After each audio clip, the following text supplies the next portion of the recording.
Madame, monsieur, bonsoir et merci d'être avec nous pour ce 19-20 Midi-Pyrénées, dont voici les grands titres. J+1, après l'acte 5 des Gilets jaunes, l'heure est désormais à la suite à donner au mouvement. Une assemblée générale des Gilets jaunes toulousains s'est tenue cet après-midi. Nous y étions.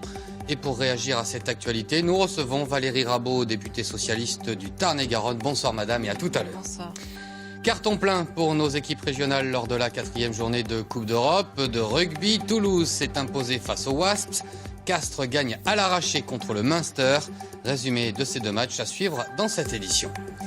Et puis nous irons découvrir une crèche originale dans le sud Aveyron. Son but, fêter l'esprit de Noël bien sûr, mais aussi lutter contre la pollution. Nous le verrons.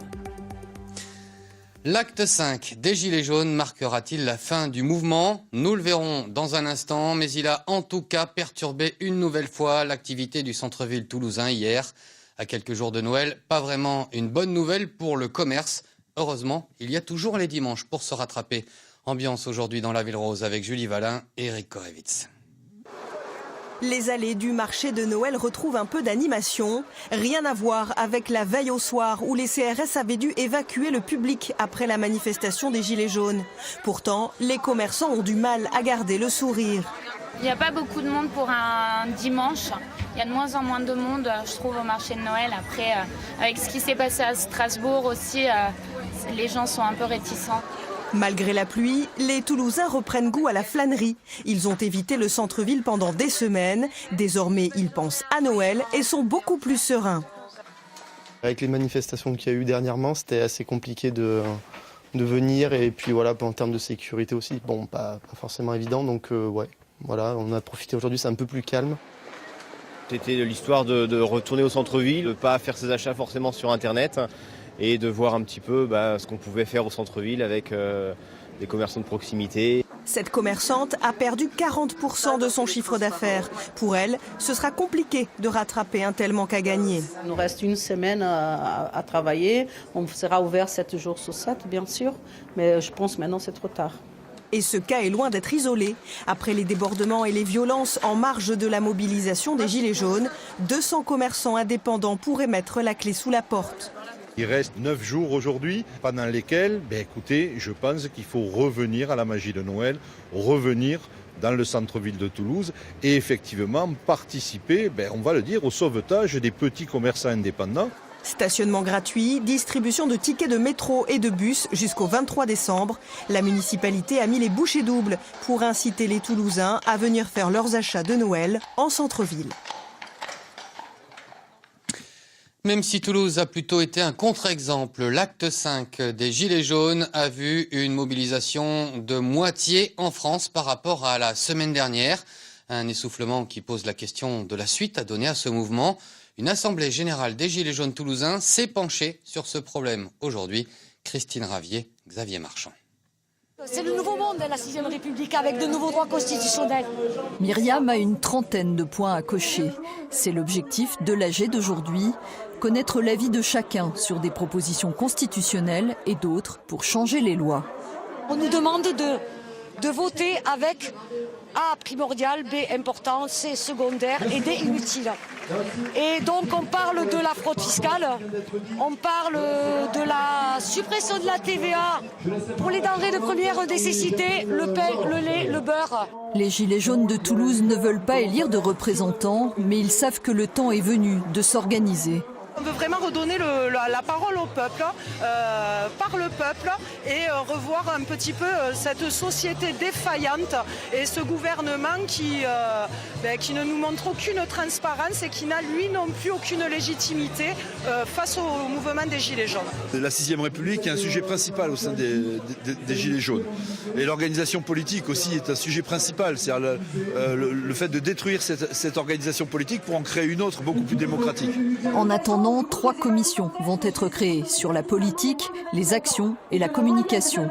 Au cours de l'AG, la place est largement faite aux témoignages. De nombreux participants dénoncent la violence croissante de la répression. Ce sont des CRS qui sont descendus de Déodat pour nous sortir avec violence et nous ont rabattus jusque Saint-Cyprien où on s'est fait gazer sans sommation. Lycéens, étudiants, travailleurs précaires, chômeurs s'expriment tour à tour. Nous, on veut que tous les chômeurs soient indemnisés, c'est ça qu'on veut. Et on veut arrêter d'avoir des allocations minables, on veut que tous les individus qui vivent dans ce pays, d'accord, aient un revenu décent pour vivre. Pour y parvenir, le RIC, le référendum d'initiative citoyenne, semble la solution. Il consisterait à déclencher un référendum pour proposer et annuler des lois ou encore destituer le pouvoir en place. Avec nous, Valérie Rabault pour réagir à cette actualité. Je rappelle que vous êtes députée PS du Tarn-et-Garonne, présidente du groupe socialiste et apparentée à l'Assemblée nationale. Alors, d'abord, est-ce que vous êtes contente de la baisse de la mobilisation de l'acte 5, une baisse de mobilisation que vous appeliez de vos vœux? Non, ce dont je suis contente, c'est qu'il y ait une baisse des violences et des dégradations, puisque, encore une fois, ce n'est pas aux partis politiques à dire si oui ou non il faut que le mouvement des Gilets jaunes continue à manifester ou pas. En revanche, nous, on a été très clairs. On a appelé dès le départ à ce que les violences, les dégradations qu'on a vues, et à Toulouse il y en a eu de nombreuses, cessent, parce que c'est pas bon pour la démocratie, et puis il y a toujours quelqu'un qui paye à la fin, c'est-à-dire le contribuable.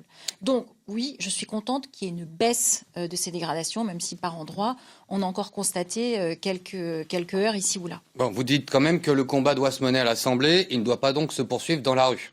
Mais je pense toujours, nous menons le combat à l'Assemblée nationale. J'entends les propositions qui ont été faites. Le 31 janvier prochain, on va mettre sur la table, nous les socialistes, avec 18 départements qui ont travaillé dessus, présidés par des socialistes, dont celui de la Haute-Garonne, une expérimentation du revenu de base. Pourquoi une expérimentation? Parce que, encore une fois, on voit bien que... Moi, j'ai rencontré... Revenu de base, c'est le revenu universel de Benoît Hamon? Non. Aujourd'hui, j'ai eu des témoignages, on n'a pas attendu ce mouvement pour le savoir.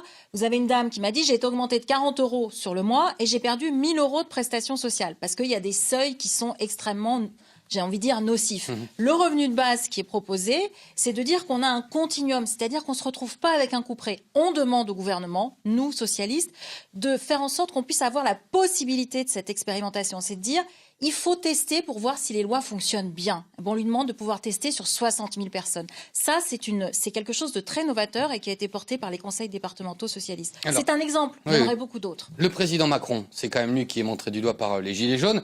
Mais derrière ce message, on entend également que les autres présidents n'ont pas fait mieux. Est-ce que vous avez une responsabilité, vous, le Parti socialiste et François Hollande? Le mouvement des Gilets jaunes est apparu sous le quinquennat d'Emmanuel Macron. Et ce qui a fait... l'étincelle pour ce mouvement, c'est la hausse délirante des taxes énergétiques qui a été votée par la majorité d'Emmanuel Macron. Que tout n'était pas réussi sous le précédent quinquennat, je ne vous dirais pas le contraire. Sinon, on ne mettrait pas sur la table l'expérimentation du revenu de base. Mais par exemple, je prends l'impôt sur le revenu. En 2012, un ménage de 2 parents, 2 enfants, commençait à payer de l'impôt sur le revenu s'il avait plus de 27 000 € par an. Là, c'est 40 000. Donc, ça veut dire que toute cette frange de population a eu, en termes de pouvoir d'achat, via l'impôt sur le revenu, entre 400 et 600 €. Ce sont des avancées qui ont été faites pour la classe moyenne qui a les revenus, pas les plus élevés de la classe moyenne, mais le milieu de la classe moyenne, si vous voulez. Allez, restez avec nous. On va se poser la question, comment maintenant sortir de ce conflit des Gilets jaunes? Lundi, Emmanuel Macron a fait appel au territoire et à leurs élus pour accueillir les doléances des Français. Essayons de voir comment tout cela pourrait s'organiser avec Bruno Frediani et Frédéric Dess. À Roxerrières, sur les coteaux du Giroux, le débat s'invite dès le parking de la mairie. Du jaune au cœur de l'hiver, depuis que le maire a ouvert aux 700 habitants un cahier de doléances. Bon, alors on a besoin du cahier de doléances. Voilà. Il y a une dizaine de personnes qui ont répondu. Dizaine de personnes, c'est bien déjà. Qu'est-ce qu'on trouve parmi ces doléances? Des conclusions qui sont parfois brutales. Hein. Macron démission. Hein. Bon, ça revient. Je crois que ça revient autant sur les ronds-points, mais ça revient aussi sur le cahier de doléances. Et pas seulement, retour aux 90 km/h et de l'ISF, suppression de la CSG. Le flot de revendications ne cesse de se déverser dans ce bureau, y compris même depuis l'allocution du chef de l'État. J'ai pensé que vous seriez ravis d'exprimer directement et à haute voix tout ce que vous avez sur le cœur. J'en ai marre de payer. Pour rien, en plus on paie pour rien et on ne sait pas où va l'argent. Là il fait des réformes qui servent, à mon avis, que les riches. Parce que les riches, il n'a pas voulu les toucher. Là. Mais la hausse du SMIC. Ben, c'est pas... c'est un peu trafiqué ça. Hein. Pour moi, il n'a pas... Quid des fonctionnaires? Quid des fonctionnaires, quoi? Quand ils font leur calcul, prime d'activité plus revalorisation du SMIC, ça montait à 1 430 € net. Je suis pas très loin. J'ai 10 ans de carrière. Et pas de coup de pouce. Enfin, vous êtes à la limite, c'est ça. C'est quoi les fonctionnaires, on en parle de quoi? La revalorisation du point, pour l'instant, on l'a pas vu. Un malaise toujours vivace, en dépit des engagements qui visent à remettre le pays d'aplomb avec les élus ruraux. Un tel débat, il doit se dérouler aussi partout sur le terrain. Et il est des interlocuteurs naturels des citoyens qui doivent en recevoir les demandes et s'en faire les relais. Ce sont les maires. Je suis moi à l'écoute de c'est quoi cette aide? Et en quoi est-elle compatible et cohérente vis-à-vis de ce pourquoi nous sommes élus? En quoi j'aiderai à la reconstruction d'un lien de confiance entre un député et sa circonscription? Je n'ai pas de réponse. Une parole présidentielle qui reste à préciser. Depuis des mois, la présidente de la région Occitanie fustige les postures, le cinoche, l'enfumage de la France d'en haut. Mais aujourd'hui, la donne pourrait bien changer. Le président semble vouloir changer de façon de travailler, changer de cap. Et donc, je lui dis, banco, on y va, on travaille ensemble. Nous, on peut vous donner clairement les besoins de nos concitoyens. Et nous, on peut aussi fédérer localement. Il ne faut pas juste libérer les énergies du 440. Il faut libérer les énergies dans les territoires. Les territoires, comme un recours à la crise des Gilets jaunes, un retour en grâce, à marche forcée, pour tenter d'apaiser la France des ronds-points. Alors Jupiter, c'est fini, le jacobinisme, c'est fini. Place aux Girondins, place au territoire, place au terrain. Vous y croyez? Je crois que... Je ne suis pas certaine que le président de la République ait raison de vouloir mettre les maires à contribution. Ils n'y sont pour rien dans ce mouvement des Gilets jaunes. C'est à lui d'assumer, c'est aussi aux représentants, aux députés, aux sénateurs d'assurer ce débat avec l'ensemble de nos concitoyens. Moi, il y a des propositions de loi que j'organise des assemblées pour qu'on puisse les débattre, que les uns et les autres viennent me dire ce qu'ils en pensent. Et c'est à ce moment-là, tous les amendements que je porte ont le prénom ou le visage d'un concitoyen de ma circonscription. Eh bien, c'est comme ça que je pense qu'on peut faire vivre la démocratie. Si les maires veulent ouvrir leur mairie, mais bien sûr qu'ils le fassent. Mais je pense que le président de la République ne doit pas non plus s'absoudre de sa propre responsabilité dans cette affaire et vouloir la faire retomber sur les maires. Valérie Rabault, merci d'avoir été avec nous pour réagir à cette actualité des Gilets jaunes. Dans l'actualité de ce dimanche également, ce court-circuit à l'origine d'un début d'incendie à l'EHPAD de Saint-Vincent-de-Paul de Bruguière. Le feu a été rapidement maîtrisé, mais l'établissement est désormais privé d'électricité, ce qui a nécessité l'évacuation des 80 résidents. Autre incendie, celui de l'entrée de l'école Pierre et Marie Curie du quartier des Minimes à Toulouse. Un feu de palette devant l'établissement serait à l'origine du sinistre. L'école ne pourra rouvrir demain. On passe au sport avec du rugby et le carton plein des clubs régionaux en Coupe d'Europe. Hier après-midi, 2 victoires, dont celle de Castres face aux très solides Irlandais du Munster. Un succès à domicile et à l'arraché qui leur permet de rêver encore à une qualification. Résumé signé Mathieu Jarry. Malmenés, presque humiliés, battus 30-5 la semaine dernière en Irlande, les Castrés tiennent leur revanche.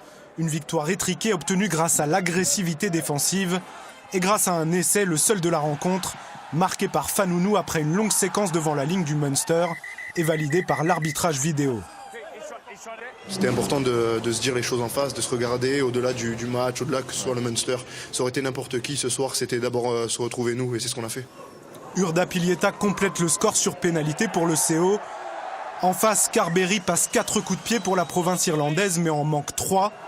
Castres s'impose 13-12. Deuxième du groupe avec 9 points, le CO n'est pas mathématiquement éliminé, mais avec un déplacement à Exeter lors de la prochaine journée, une qualification pour les quarts de finale paraît très incertaine. Autre victoire, mais beaucoup plus spectaculaire, celle du Stade Toulousain face aux Wasps. 8 essais au total, dont 5 pour les Rouges et Noirs. Toujours invaincus dans cette compétition après 4 matchs. Résumé avec toujours Mathieu Jarry au commentaire. La satisfaction est mesurée, pourtant les Rouges et Noirs font un pas vers les quarts de finale à l'issue d'un déluge d'essais qui débute dès la 2e minute. Johan Huget en embuscade intercepte la passe de l'arrière Willy Leroux pour le premier des 5 essais toulousains. Les Wasps réagissent quelques minutes plus tard, surnombre à l'extérieur. Johnson décale et l'ailier Bassett a devant lui un boulevard. Toulouse inscrit encore 2 essais en première période, dont cette réalisation de Técori après une bonne inspiration d'Antoine Dupont, élu homme du match hier. 59% de possession, 66% d'occupation, les Toulousains dominent, mais se font encore surprendre sur un ballon de première main parti d'une mêlée dans les 22 mètres des Wasps et conclu par un essai de Leroux. Certes, on marque, on arrive à faire de belles choses, à jouer dans le désordre et ça se réussit pour nous. Mais par contre, quand on reçoit le ballon sur leur coup d'envoi, on est trop imprécis, on s'en rend pas très bien de chez nous et justement on prend des points un peu facilement. 22-20, 2 points d'avance à la mi-temps, alors les joueurs d'Hugo Mola repartent de l'avant en seconde période. Yoann Huget exploite une brèche ouverte par Ramos et croise bien avec Dupont pour le 4e essai stadiste. Les Anglais marquent encore un essai et il faut attendre le dernier quart d'heure et un doublé d'Antoine Dupont pour voir les Toulousains se mettre définitivement à l'abri et l'emporter 42-27, bonus offensif à la clé. C'est quand même une performance, il faut savoir savourer. On est à 9 victoires d'affilée et quand vous voyez le calendrier des équipes que l'on a battues sur les 9 victoires, sans faire offense à personne, on n'a pas battu le fond de la classe. On prend un bonus, c'est notre première saison en Coupe d'Europe. Je pense qu'il est important parce qu'on n'en avait pas pris depuis le début. Voilà, il reste un match à l'extérieur, ça va être très compliqué là-bas. Là-bas, c'est Dublin où les Toulousains iront en janvier défier le Leinster, champion d'Europe en titre. Un match capital pour la première place de la poule. Et en Pro D2, le déplacement à Oyonnax cet après-midi fut douloureux pour Montauban, étrié 51-14. Les Tarn-et-Garonnais restent donc bien loin des places qualificatives au classement. Retour à l'actualité de Noël avec tout d'abord le roi des champignons, celui que l'on appelle le diamant noir, la truffe. Dans notre région, son terroir privilégié, c'est le Lot, mais on la récolte également ailleurs, notamment dans le Tarn qui compte une centaine de trufficulteurs. Rencontre avec l'un d'entre eux installé à Sestérol, Salwa Taourda et Valéria Morzadek. Cette année, elles se font rares. Oui, c'est une année particulière, on va dire. Elles, ce sont les truffes de Sestérol. Pour la première fois de la saison, le chef Gisquet a le privilège de les découvrir dans sa cuisine. Je peux goûter ? Fraîchement sortis de terre, ces petits diamants noirs ne demandent qu'à révéler tous leurs arômes. Si, excellente, ouais. Ça a quel goût ? On est sur un parfum de terre, de noisettes, asperges. Ça aromate énormément tout ce qui est viande blanche et même dans les poissons, crustacés, ou comme là, j'ai de la Saint-Jacques, ça ira très bien, quoi. Cherche. Où elle est ? Très appréciée pour ses qualités gustatives, la truffe reste un produit difficile à dénicher. Grâce à son flair hors norme, Andy, chien truffier, arrive à la détecter à plusieurs centimètres de profondeur.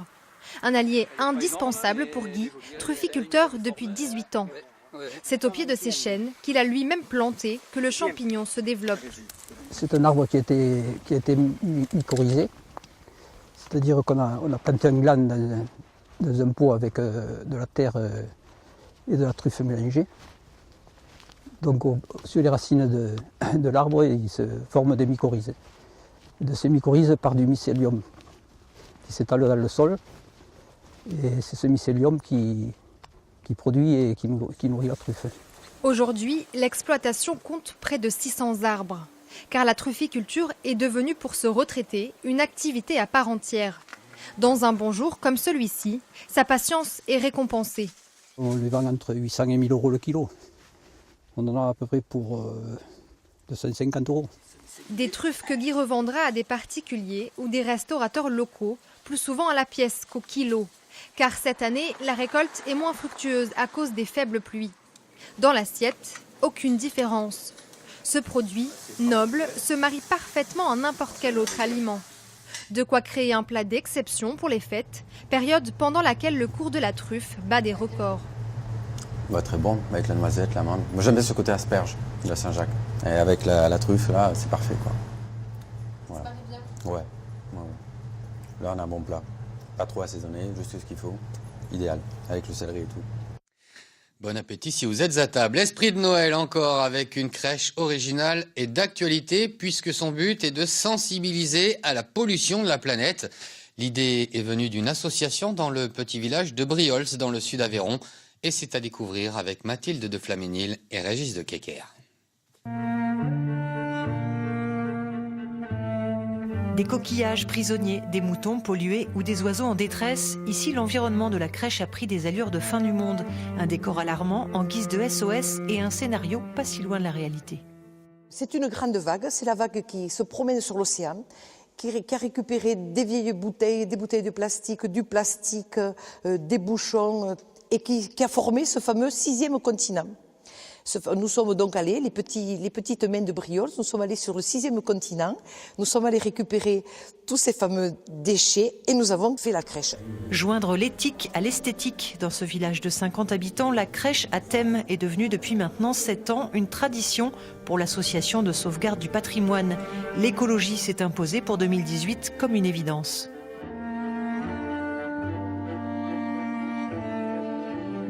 Nous voulons sensibiliser donc tous les gens qui viendront à notre crèche à ce sujet, ce thème sur le gaspillage, sur le plastique qui ne se détruit pas. Donc notre rêve est peut-être, les gens qui passeront dans notre crèche, peut-être en sortant, changeront leurs habitudes.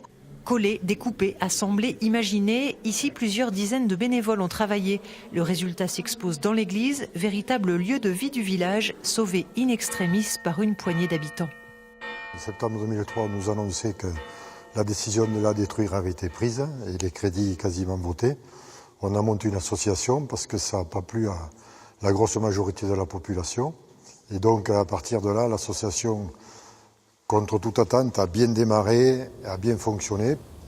Concerts ou banquets d'été, crèche d'hiver, pour cette saison Briols attendant l'église plus d'1 millier de visiteurs à découvrir jusqu'au 6 janvier prochain.